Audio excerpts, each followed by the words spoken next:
Welcome, and I'm really delighted to be speaking today about, kind of one of my main interests, really, and researchers always love talking about their main research interests. And thank you so much to Sean for inviting me today to be contributing to this PEP talk. So, what I'm going to talk about today is the evolving landscape of evidence in policy and practice. Now, this is a presentation that I've given in various forms to various different audiences. The last time that I spoke about this was actually to Scottish Government analysts as part of their evidence and policy fortnight. I can't remember, but those two words were definitely in there. And so I've spent a lot of time encouraging people to think about issues to do with evidence and policy and how the two of them link together or not. So this is what I'm going to focus on today. And particularly, I'm going to focus on the research literature around evidence in policy and practice. So this is my area of research is a bit meta in many ways. So I'm not only interested in influencing policy and practice, but I'm primarily interested in researching it. So it gives me this kind of strange oversight, I guess. And the research unit for research utilisation is a large part of that. And I'm going to be drawing on the history of that as we go through. Is everything all right? Okay, so let's go back to the beginning of thinking about evidence-informed policy practice, and those words and goes together. So going back to the 1990s, in the 1990s, the idea of evidence-based policy became really big. So there was a lot of discussion about the need to base public policies, particularly on strong and robust evidence. It tied in as well with the movement in medicine around evidence-based medicine. And so this started to really gain traction. And the thinking around that time is encapsulated by this quote from Davies. So evidence-based policy helps people make well-informed decisions about policies, programs and projects by putting the best available evidence and research at the heart of policy development and implementation. So it's about research right at the heart of all of those decisions. And the discussion around this was very much about what counts is what works. We'd also got the Blair government and New Labour talking about what works and wanting to have things underpinned by that. And the language that was being used was about evidence-based policy and practice. So evidence is the thing on which everything else should be based. Now, things have moved on a bit from the 1990s, quite a lot actually, and there is now starting to be much more recognition that evidence cannot necessarily form the basis of practice and policy. Well, evidence can, but research evidence can't necessarily. Because there are whole other forms of knowledge and evidence that need to come into that process. So the thinking is encapsulated in this quote by Hugh Davies and colleagues. Again, these are colleagues from the research unit for research utilisation. So this is the history a little bit coming in here. But here it's about the recognition of the importance of difference, dialogue and debate in policy making. So we've moved from all the P's to all the D's now. And it's about having realistic assumptions about the contribution of expertise alongside other forms of evidence and alongside democratic choices as well. So now we've got a much greater appreciation, basically, of the messiness and the complexity of policy making itself and of evidence. So you might have heard people talking about the policy cycle as if it's this relatively simple thing that goes from step to step to step and round in a nice cycle. Doesn't go like that. There's much more of a sense of, other colleagues have described things as a kind of primordial soup of policy making. So there's a lot more understanding of that, but also evidence, our talking about evidence, our thinking about evidence has moved and changed as well. So actually evidence includes expertise, experience, lived experience. It includes emotions as well. We can sometimes think of emotions as being a form of evidence or a form of knowledge for people. So I talk about knowledge more often than evidence, because I think it enables us to really get that idea that evidence is not necessarily a specific thing. It's not a scientific thing that is based on academic papers. So we've got a much greater appreciation of the kind of inherent messiness and complete chaos of policy making and of different forms of evidence. And that means that now as well, we talk about evidence-informed policy and practice. So it's relatively rare now in this space to hear people talking about evidence-based policy and practice. It's about evidence-informed policy and practice, recognising that evidence and research and knowledge is only one part of the policy process. So that's kind of where we've come from and where we are now. I mentioned that my research is in this area and that this is a huge area of research. So since the 1990s, there's been an absolute explosion of research on evidence-informed policy in practice. An example here is the journal Evidence and Policy. I think that was started around about 2000-ish, the early 2000s. Still going strong, still is one of the main spaces for people publishing around issues to do with policy, practice and evidence and how the three of those interact.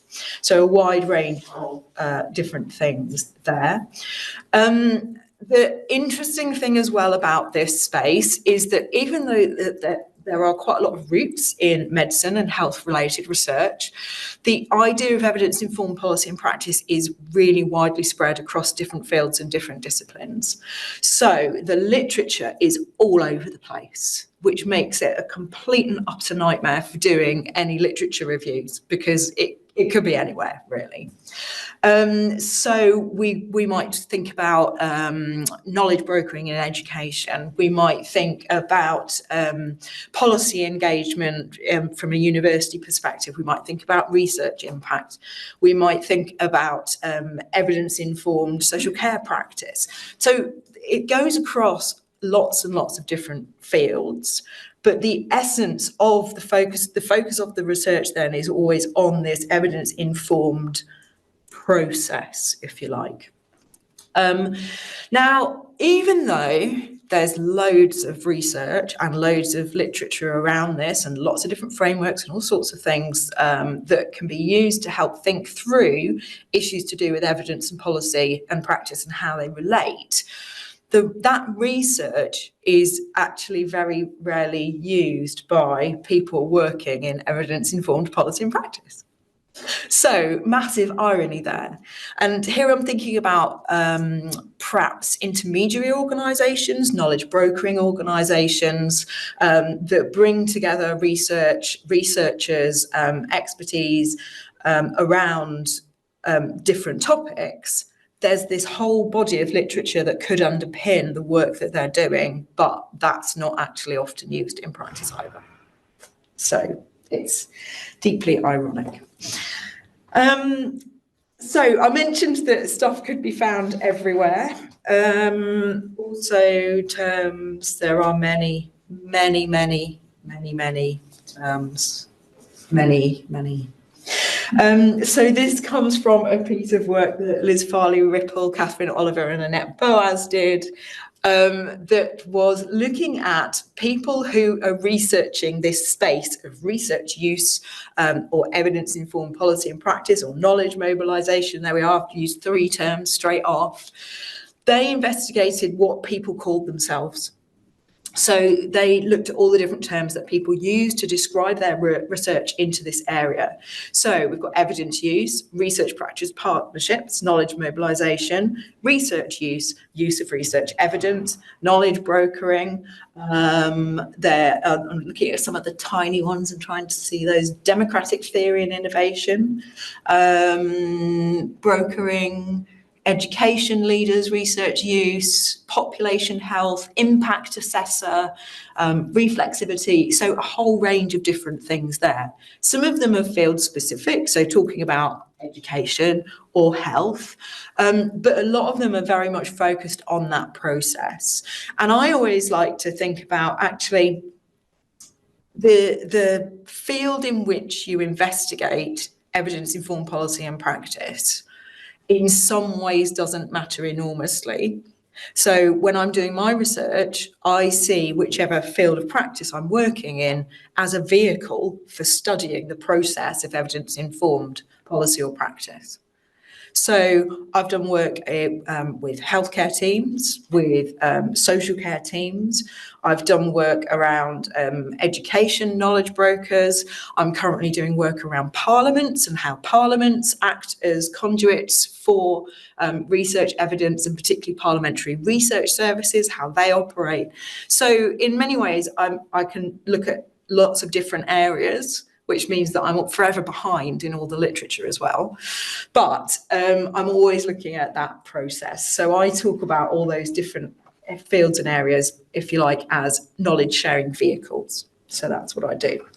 So giving you a bit of a flavour then of the landscape of this work and this research. Also chaotic, messy, complex, all over the place, really difficult to get a handle on. And that means that there are a number of debates that are going on within the space, but they're debates that have been going on for a very, very long time. And so what I wanted to do in the rest of the presentation is just introduce and think about some of the persistent questions in this kind of space. So the things that people are still talking about and are still causing some kind of consternation very often. And the first one is, what do we mean by evidence? Now, Margaret's laughing over here. Yes, so this is a question that we love to debate in this field and in this space around evidence-informed policy and practice. What do you mean by evidence? In knowledge mobilisation, what do you mean by knowledge? So we're always having these things. And I will admit that in my early years of publishing, you'd send something into a journal and you'd always get a reviewer come back and go, yes, but what do you mean by knowledge? And I used to go, oh, so annoying, so annoying. I am now that reviewer. So I've definitely shifted. And the reason for that is actually it is something that we don't talk about we talk about a lot, but we don't talk about it in any depth. We stick quite often at the what do you mean by evidence, and trying to come up with good definitions and trying to list all of the things that might be evidence or that might be considered knowledge. But in effect, this idea of what do we mean by evidence or what do we mean by knowledge, it's a fundamental philosophical question.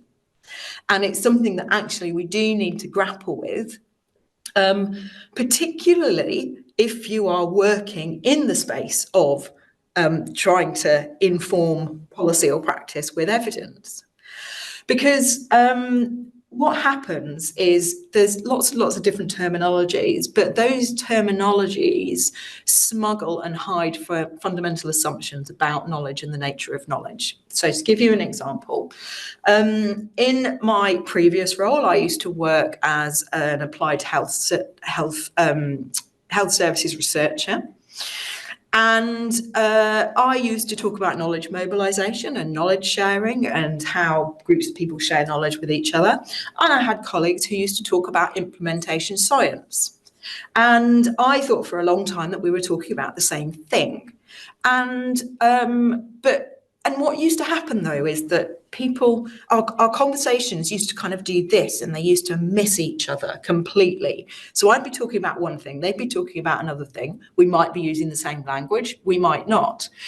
But actually, our understandings of the fundamental nature of knowledge differed. So in the implementation science field, it's all about the implementation of a specific tangible thing, perhaps a healthcare intervention or something like that. For me, knowledge is it is something that can be written down. It's also tacit, it's experiences, it's judgments and beliefs as well. So that's a whole range of different things, none of which can be picked up and given to somebody and with the instruction to implement. So it's quite challenging. And what's challenging is when you do get somebody who's talking the same language as you, but you think that they're not actually they don't have the same meaning. And so, and also we get into this idea of hierarchies and matrices and principles as well. So which knowledge is most important? Whose knowledge is most important? Where is that coming from? And that can be a really big thing, particularly in the evidence-informed policy and practice space. But actually what that does is it detracts us from discussing the question of what do we mean by evidence. And I would suggest that the most important thing to do in working in this space is to have that discussion. You might not come up with an agreed position. We're certainly not going to come up with a universally agreed position because, people have been talking about it for ages and they're still talking about it. But in terms of the particular partnership that you're working within, the particular groups of people that you're working with, it is worth having this discussion. Because what happens very often is we get really caught up in the process and the second word around things. So knowledge mobilization, knowledge brokering, knowledge translation, but we don't unpack the knowledge bit.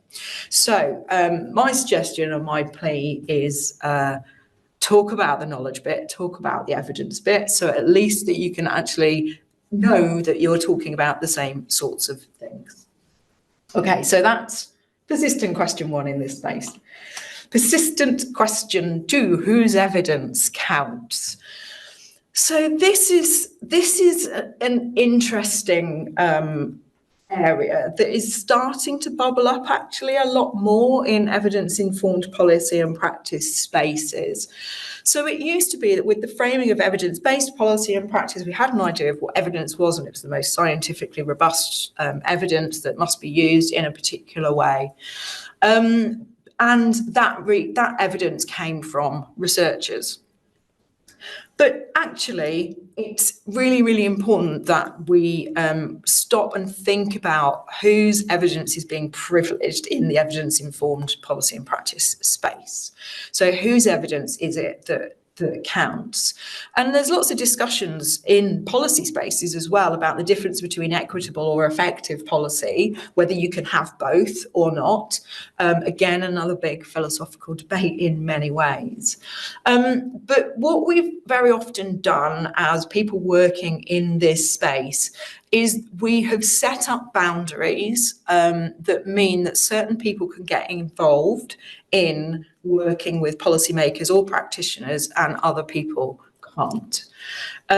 So an example of this would be from, again, my health-related research, thinking about expert patients, or thinking about people who would be involved as lay researchers in a research project.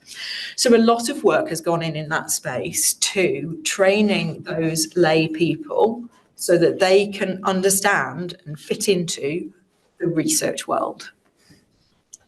So I think there's something a bit wrong there because actually what we're doing is we are creating people as experts within our own system of knowledge and within our own system of understanding. And so you get this kind of sense of participatory prejudice and epistemic injustice. So we start to basically deny people their role as knowledge holders and as knowledgeable individuals. So again, it's worth considering, who do we consider to be knowledgeable in this space and why? And also experts and expertise. So it's, what makes an expert in this area of policy? And is that the kind of expert, if we were drawing things from scratch, would they be the same people? So this idea of whose evidence, again, is really important to unpack. And I think it's a really important question to consider, because it's where a lot of this work falls down. Again, you get this kind of translation problem between people talking about whose evidence counts and whose doesn't. Persistent question 3, how will the evidence actually be used? So I've already said that policymaking itself is messy, it's complex, it's dynamic, it involves lots of different people. It's not a straight stage process. So too is research or knowledge use. So the idea of using evidence, it comes in lots of different shapes and sizes. So my colleague Mark Monaghan has written quite a bit about this, as have colleagues Hugh Davies and Sandra Nutley. But they basically talk about knowledge being used directly. So something will actually be picked up and used directly in a policy in some way. They talk about it being used conceptually, so research, evidence, knowledge being used to change the way that people think about something, and being used politically, which is not necessarily a bad thing, but it just refers to the idea of using knowledge in a way that supports a particular position that you're trying to take. So they're very, very different kinds of use. And I would argue that we spend a lot of time, particularly when we're thinking about research impact, thinking about direct use. We want somebody to have done something with our research. We want somebody to have put our research into their policy document. I would always argue that a policy document is just that. It's a document. It's not actually a thing. It's not action. But I think conceptual use is a really, really powerful form of research use. So essentially you're changing framings, you're changing the way people think about things and talk about things as well. So, but it's worth considering again that it's not just one thing, that there are all of these different things. And there's this lovely paper from Haynes et al., and I have got the references on the final slide, where they have done a study of the ways in which researchers were used, I think, by policymakers, and they gave them a whole set of different labels in terms of the role of the researchers and that they were being placed in. And so it's a whole range of different things. So it's something that we I don't think can ignore, to be honest. Persistent question 4. So this is my final question. How to mobilise relevant evidence. So how is it going to be shared? So I've looked at a lot of literature around this and a lot of different frameworks and things, but essentially you can kind of boil down a lot of the approaches into 3 different ways. So 3 different ways of getting evidence into policy or practice. The first is about packaging it. So really nice summaries with executive summaries on the front, so people can read 1 page or maybe 3 pages or maybe a whole 25 pages of a report if they feel like it.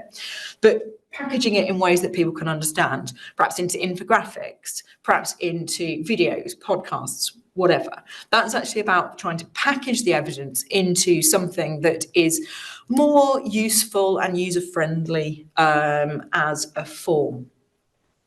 Connecting is about connecting people together.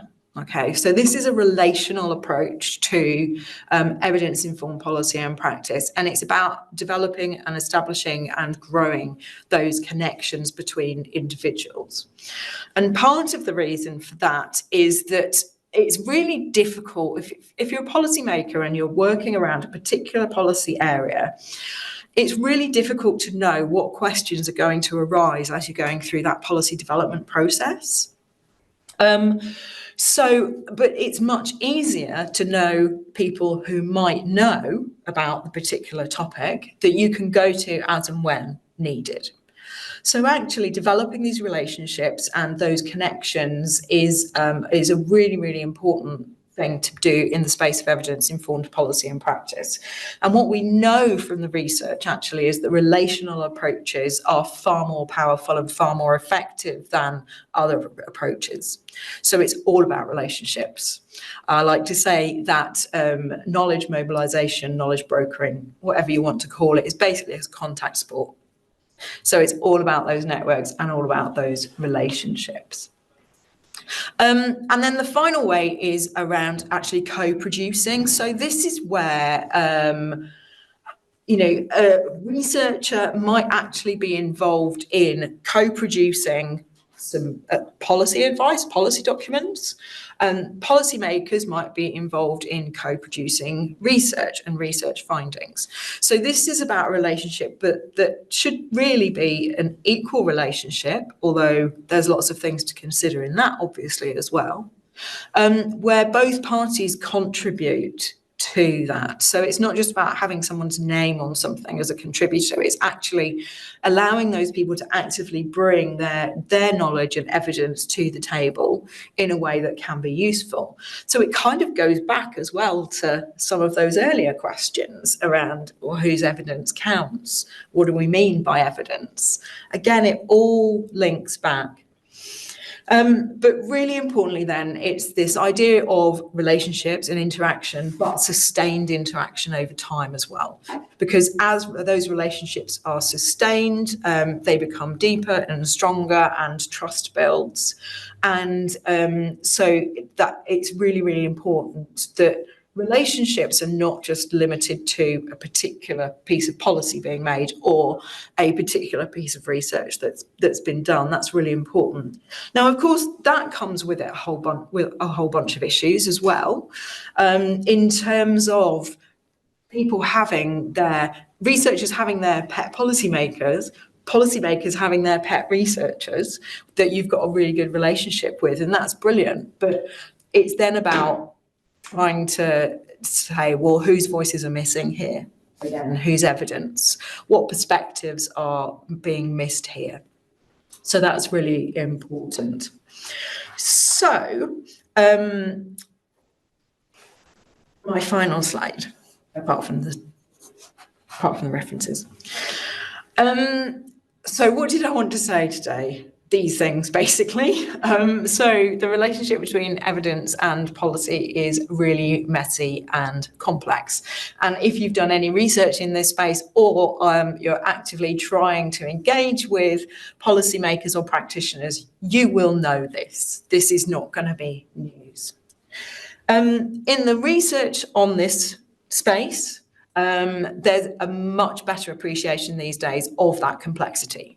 So we have moved a long way from linear models of knowledge translation and knowledge transfer into very complex iterative type models, because knowledge itself is something that is continually evolving and being changed through interaction.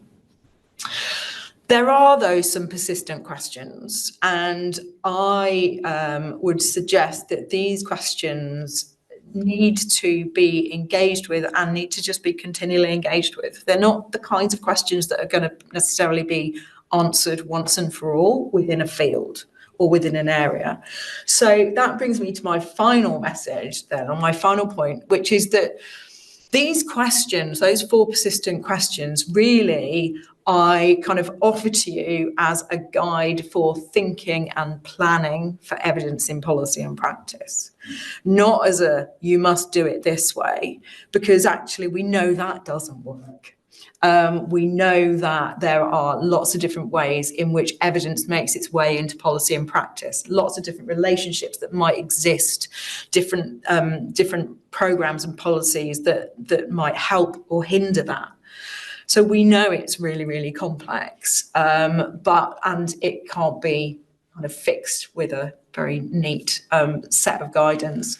So really then is my plea would always be for anyone working in this space to ask these questions at the thinking and planning stage around evidence, linking evidence in policy and practice, but all the way through as well. So that, I think, is incredibly important.